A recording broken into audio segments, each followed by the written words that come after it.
या तो तेजस्वी यादव डरते हैं तेज प्रताप यादव से, या लालू यादव डरते हैं। आज कौन अपराध कर रहा है? 18 से 25 साल का। तो आपको बिहार नहीं बुला रहा है इसके लिए। तो लॉ एंड ऑर्डर पर किसी के प्रमाण की जरूरत हमको है। नमस्कार मित्रों, वेलकम टू माय शो। आपके साथ मैं हूं शिवपूजन झा और हमारे साथ मौजूद हैं जदयू के मुख्य प्रवक्ता नीरज कुमार जी। बहुत स्वागत करते हैं आपका नीरज जी अपने कार्यक्रम में। बहुत सारे मुद्दे हैं लेकिन आप थे नहीं मौजूद। एक बड़ा मुद्दा आया है लालू परिवार के अंदर से ही। बड़ा बेटा भगावती तेवर महुआ से चुनाव लड़ेंगे, अपने प्रत्याशी उतारेंगे, क्या होता हुआ दिख रहा है? ये आईवास है, इसके अलावा कुछ भी नहीं। क्योंकि उसका आधार है, अगर तेज प्रताप यादव को पार्टी से निकाल दिया गया तो विधानसभा में उसकी सीट कैसे आरक्षित रह गई रिजर्व? तेजस्वी के बगल में विधानसभा के स्पीकर को क्यों नहीं लिख करके दिया तेजस्वी यादव ने? या तो तेजस्वी यादव डरते हैं तेज प्रताप यादव से, या लालू यादव डरते हैं। नहीं तो ये आईवास नहीं तो और क्या है? और आरजेडी का वो विधायक वहां है मुकेश रोशन। मुकेश रोशन को बोलने का हिम्मत नहीं है। जिसे अभी विधानसभा के गेट को इन लोगों ने बाधित किया, तेज प्रताप यादव जा रहा था तो उसको तो नहीं रोकने का हिम्मत था इन लोग को। अपोजिशन के एमएलए ने कोई हिम्मत नहीं था रोकने का। इसका मतलब कि तेज प्रताप से डरते हैं। और मैं पूरी जिम्मेवारी से कह रहा हूं कि अगला चुनाव भी तेज प्रताप यादव राष्ट्रीय जनता दल के टिकट पर लड़ेगा। चूंकि हसनपुर के बारे में जानते हैं इनका हश्र क्या होने वाला है। भाई इन लोग की कोई पूंजी तो है नहीं, कोई काम किया है नहीं। एमएलए कोटा छोड़ करके इन्होंने ने क्या काम किया है? पोजीशन के एमएलए ने एक काम बताया कि हम काम किए हैं। तो सरकार के गुडविल पर अब महुआ में मेडिकल कॉलेज खुला है, इसका श्रेय ले रहा है। बताइए, अब ये तो कहता है नहीं कि एकदम जिसको राजनीति के चंडूखाना में घूमना। और ये लोग जानबूझ करके ये सेंसेशन क्रिएट करता है। तो ये पार्टी को डैमेज नहीं करेगा? नहीं, पार्टी को ही डैमेज क्या करे? उसी के यहाँ जाएगा, कहीं नहीं जाने वाला है ये। भाई जिसने हीनियस क्राइम किया हो, उसके बाद पार्टी ने इसको ट्वीट से निकाला। फिर जब हम लोगों ने काउंटर किया तो चिट्ठी निकली। चिट्ठी निकलने के बाद भाई तेजस्वी के बगल में इसका सीट कैसे रह गया? क्यों नहीं आपने विधानसभा के स्पीकर को दिया? हमने पार्टी से एक्सपेल्ड कर दिया इसको। क्योंकि हिमाकत नहीं है इन लोगों को बोलने का। मैं बार बार कहता हूं कि तेज प्रताप से डरता है इन लोग, इसीलिए हिम्मत नहीं है। चाहे तो लूपहोल से इन लोग के तेज प्रताप के पास, या कुछ बात है, राजदार है तेज प्रताप, इसके चलते ये लोग बोलते नहीं है। नहीं तो आखिर राबड़ी देवी लालू यादव क्यों नहीं इस सवाल पर जुबान खोल रहे हैं? जुबान खोले कि मेरा बेटा ने ये क्राइम किया है। इससे बड़ा क्राइम क्या होगा जिसने वो कर दिया? और एक आईवास के लिए अपने पार्टी से एक्सपल्सन का एक चिट्ठी निकाल दिया। इसका क्या मतलब है? अच्छा, इन दिनों बिहार की राजनीति में देखते होंगे आपकी एक मुद्दा और बहुत चर्चा में है, सुर्खियां बटोर रहा है। वो है कि मोदी के हनुमान एकाएक बिल्कुल ऐसे बयान दे रहे हैं कि अपने सरकार को ही वो कटघरे में खड़ा कर रहे हैं। देखिए, उनके बयान को हम बहुत गंभीरता से इसलिए नहीं लेते हैं कि वो कब क्या बोलेंगे वही जानते हैं। कभी उनको बहुत अच्छा लगता है। गंभीरता से तो लेना चाहिए। नहीं, 2020 का आप देख चुके हैं। नहीं तो 2024 का भी तो मेरे पास ट्रैक रिकॉर्ड है। मैं जब नीतीश कुमार जी का गुणगान करते थकते नहीं थे। और लॉ एंड ऑर्डर पर किसी के प्रमाण की जरूरत हमको है। लॉ एंड ऑर्डर पर भाई बिहार सिक्योरिटी का आप प्रोटेक्शन भी लेते हैं, बिहार पुलिस का। आप बिहार पुलिस का डिस्ट्रिक्ट नहीं, थाने लेवल का भी गाड़ी मेरे साथ चलना चाहिए। ये भी आपका परसेप्शन है। और नेशनल क्राइम ब्यूरो का आंकड़ा बताता है 2022 का कि यहाँ क्राइम का रेट घटा है। स्टेट क्राइम ब्यूरो तो मान लीजिए नीतीश कुमार जी का आपका मतभेद है, अमित शाह जी से भी मतभेद है। तो आपने तो आईना दिखा दिया, अमित शाह जी को आईना दिखा दिया।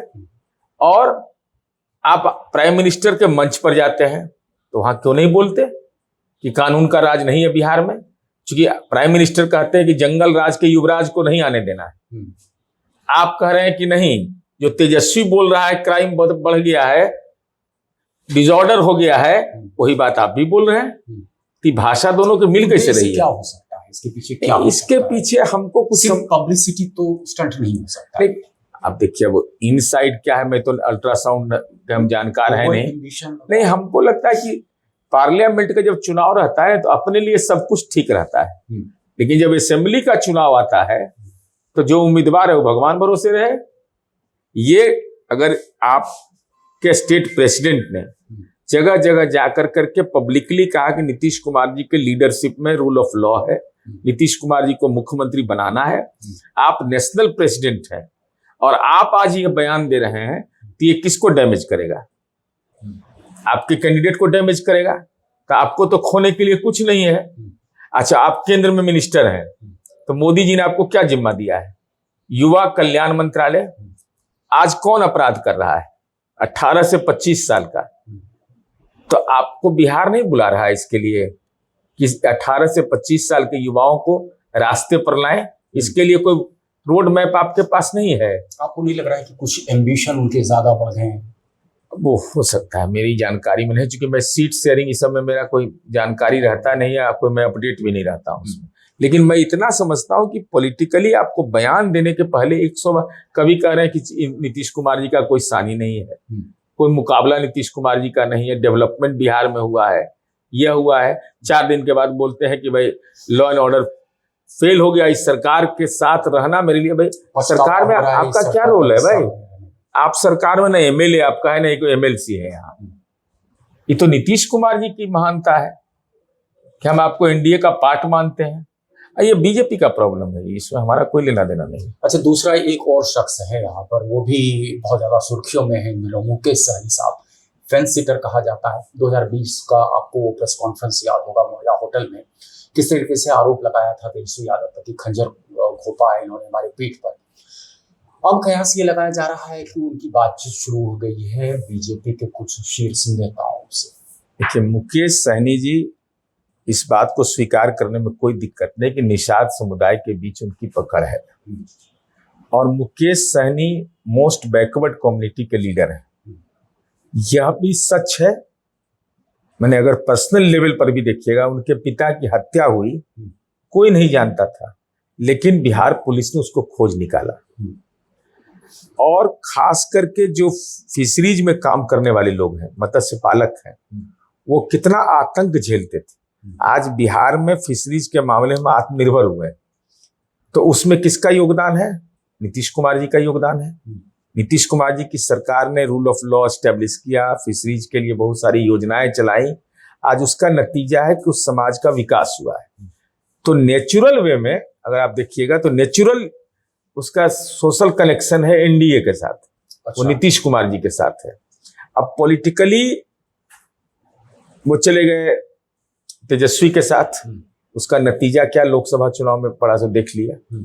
उन्होंने खुद अजमा करके देख लिया होगा कि क्या नतीजा आया। ये भी तो दम भरते हैं कि 14% स्विंग करा सकते हैं भाजपा को, एनडीए को 28% का लॉस हो जाएगा अगर 14% उधर से माइग्रेट करा करके महागठबंधन में। तो वो क्या है? वो अलग विषय है, वो अलग विषय। लेकिन मैं यह जानता हूं कि जो मछुआरा समुदाय है, मछुआरा समुदाय को अगर अननोन कोई व्यक्ति जाकर पूछे कि भाई आप किसको पसंद करते हैं, तेजस्वी यादव को कि नीतीश कुमार को, उसका नेचुरल पसंद है नीतीश कुमार। यह जानते हैं मुकेश सहनी जी भी कि भले वो बयान दे रहे हो, लेकिन ग्राउंड रियलिटी है कि वो मोस्ट बैकवर्ड कम्युनिटी के लिए मानक है तो नीतीश कुमार जी। लेकिन अब पॉलिटिकल कंपल्सन होता है, अपना लोग बात करते हैं आपकी, उनका जो ये कहते हैं कि ओवर एम्बिशन है, 60 सीट की बात हो रही है, उप मुख्यमंत्री की बात हो रही है, ये ओवर एम्बिशन ही लेकर के कहीं ना कहीं उनको डूबेगा। आपको याद होगा ना कि 2020 में उन्होंने किस तरीके से, नहीं वो तो तेजस्वी यादव के बारे में उन्होंने कहा था कि पीठ में खंजर मारा है, वो तो बात हो गई। तो फिर एक स्थिति आपको वो भी याद होगा कि उसके बाद जब इनके कुछ विधायक जब भाजपा के पाले में आ गए, तो कुछ विधायक इनको चुन करके भी आ गए, तो बताया जा रहा था कि भाजपा के ही वो तमाम कैंडिडेट्स हैं। उसके बाद इनको क्या हुआ कि उत्तर प्रदेश चले गए और योगी के खिलाफ ही कैंपेनिंग करना शुरू कर दिया था इन्होंने। वहां पर भी इनको वो की खानी पड़ी थी। यहाँ खुद भी हार गए चुनाव, बिहार में खुद भी चुनाव हार गए, और 5 सीट में शायद 4 एमएलए इनका चला गया बीजेपी में, या फोल्ड में 3 या 4 जो भी हो। तो ये तो भाई आप यह बात समझ, उसमें कितने लोग थे जो मोस्ट बैकवर्ड कम्युनिटी के थे, जिसको रिप्रेजेंट कर रहे हैं आप, उस कम्युनिटी का उम्मीदवार कितना है, यह भी एक। और अब हम मुकेश सहनी जी को इस बात का एहसास होता होगा कि नीतीश कुमार जी ने उनको मिनिस्टर बना के रखा, नीतीश कुमार जी ने सम्मान दिया, आज वहां गए हैं तो वहां बार्गेनिंग कह रहा है। ये दोनों में देखिए अंतर, यहाँ सम्मान मिल रहा था, वहां बार्गेनर के पॉलिटिकल बार्गेनर कहा जा रहा है। कैसी है कि ये दिल्ली चले गए, यहाँ पर अहम बैठक होनी थी महागठबंधन की, ये दिल्ली चले गए। दिल्ली में बता रहे हैं कि वो कैंपेनिंग के लिए जो मटेरियल है उसके लिए पैसा वैसा देना था, इसलिए चले गए। फ्रीबलस एक ग्राउंड तैयार कर रहे हैं और यहाँ पर उनका जिक्र तक नहीं हुआ। नहीं भाई, जिक्र कैसे होगा भाई? मोस्ट बैकवर्ड तेजस्वी यादव के राजनीतिक एजेंडे में कैसे रहेगा? ये संभव है, उनके पिताजी के एजेंडा में नहीं रहा है। उनके पिताजी ने ही मोस्ट बैकवर्ड कम्युनिटी के लिए कुछ भी नहीं किया। जननायक कर्पूरी ठाकुर का अपमान किया, ये ऑन पेपर है, डॉक्यूमेंट्री प्रूफ है ये। बिल्कुल। तो भाई अब भारत रत्न मिला है तो मछुआरा समुदाय को गौरव नहीं होता है कि जननायक कर्पूरी ठाकुर को भारत रत्न मिल गया? तो सोशल कंट्राडिक्शन है। पॉलिटिकल जो कोएलिशन वो करना चाहते हैं तेजस्वी यादव के साथ, वो उनको सूट नहीं करता है। इसलिए नहीं सूट करता है कि लोकसभा में उनको एहसास हो गया। आप जो कह रहे हैं, अगर उसको प्लेन और सिंपल वर्ड्स में मैं उसको एक्सप्लेन करूं अपने व्यूअर्स के लिए, यानी कि वो उस खेमे में रहते हैं तो ये जो डिजायर्ड वोट बैंक है इसको वो स्विंग नहीं करा सकते, उस तरफ नहीं हो सकता। लेकिन वो नेचुरल वोटर्स हैं इस खेमे के, यानी नीतीश कुमार के एलडीए के नेचुरल। इस तरफ इनका जो है स्ट्राइक रेट बेहतर हो सकता है, ये आप कहना चाह रहे हैं? बिल्कुल। इंक्लिनेशन का जब सोशल सेक्टर का इन्हीं के नीतीश कुमार जी के तरफ है तो स्वाभाविक है आउटपुट ज्यादा बेहतर निकले। और बिहार में तो क्लियर हो गया भाई, 176 पर हम आ गए हैं। तो अगर आप अपनी ताकत को ऐड करिएगा तो और सीट में बढ़ेगी। तो कितनी सीटें उनको मिल सकती हैं? अब ये तो मैं नहीं जानता, वो क्या करेंगे वो भगवान जानते हैं, वो आदमी तो कोई नहीं जानता उनके बारे में। और इस बार क्या लग रहा है, फिर से जदयू बड़े भाई की भूमिका में रहेगी या फिर देखिए हालांकि लोकसभा में आपका प्रदर्शन काफी अच्छा रहा है। नहीं, हमारे बारे में तो कहा गया था कि तीसरे नंबर की पार्टी, और जो लोग कह रहे थे वो 4 सीट पर फिक्स हो गए। अब 4 की तो विशेष जगह जरूरत होती है। अब आ गया असेंबली इलेक्शन, अब देख लीजिएगा नतीजा क्या आएगा इन लोग का। ये कोई औचित्य इसका नहीं है। और तेजस्वी यादव एक ऐसे पॉलिटिकल लीडर हैं जो पॉलिटिकली सीरियस ही नहीं रहते हैं। भाई इन्होंने क्या कह दिया एसआईआर के सवाल पर? कह दिया कि हम वोट बाइकाट का भी फैसला ले सकते हैं। तो कोएलिशन पार्टनर से तो गठबंधन की बैठक हुई, क्या आया? अरे जिस दिन राजनीति इन लोगों के लिए रोजगार है ना, राजनीति सेवा के लिए नहीं है, रोजगार के लिए, एंटरटेनमेंट है राजनीति, इसके अलावा कुछ नहीं है। जो नहीं पढ़ाई लिखा किया वो राजनीति करे। तो एसआईआर पर तो अब पद यात्रा शुरू करने वाले हैं। राहुल गांधी भी बड़ा एक लंबा चौड़ा कैंपेन तैयार हो रहा है कि जितने भी यहाँ पर कई जगह चिन्हित कर लिए गए हैं, तकरीबन 9 जगह पर उनकी बड़ी सभाएं होनी है एसआईआर के। हम लोग भी तैयार हैं इस सवाल पर। हम लोग भी बताएंगे कि डुप्लीकेट क्या राघोपुर का भी मतदाता रहना चाहिए, वही मतदाता रहना चाहिए फतुहा में भी। एक ही आदमी 2 जगह मतदाता रहेगा, मनेर में भी रहेगा और सोनपुर में भी रहेगा। ऐसे बहुत सारे केसेज हैं। क्या नेपाल का नागरिक रहेगा यहाँ का वोटर, वहां भी वोटर, यहाँ भी वोटर। बांग्लादेश का नागरिक रहेगा यहाँ का वोटर, वहां का भी वोटर। अररिया किशनगंज में तो आधार कार्ड की संख्या ही ज्यादा है, 105% तक आधार कार्ड। नहीं देखिए, वो उसका आधार कोई सीमांचल नहीं है। अब 118% है शेखपुरा में। शेखपुरा में कितने लोग मुसलमान हैं? कितने मुसलमान रहते हैं? वो आधार कार्ड बनाने में गड़बड़ी हुई है, इसको स्वीकार करने में कोई हिचक नहीं होना चाहिए। लेकिन वही आधार नहीं हो सकता है। इसका रिलीजन से कोई मतलब नहीं है। इसका भाई अब मुसलमानों की संख्या सबसे ज्यादा 2011 का सेंसस कहता है कि मधेपुरा में मुसलमान की संख्या बढ़ी, खगड़िया में बढ़ा, सीमांचल में कहाँ बढ़ा है? तो इसका रिलीजन से कहाँ रिलेशन है? इसका रिलीजन तो रिलेशन रहता तो सीमांचल के इलाके में बढ़ता।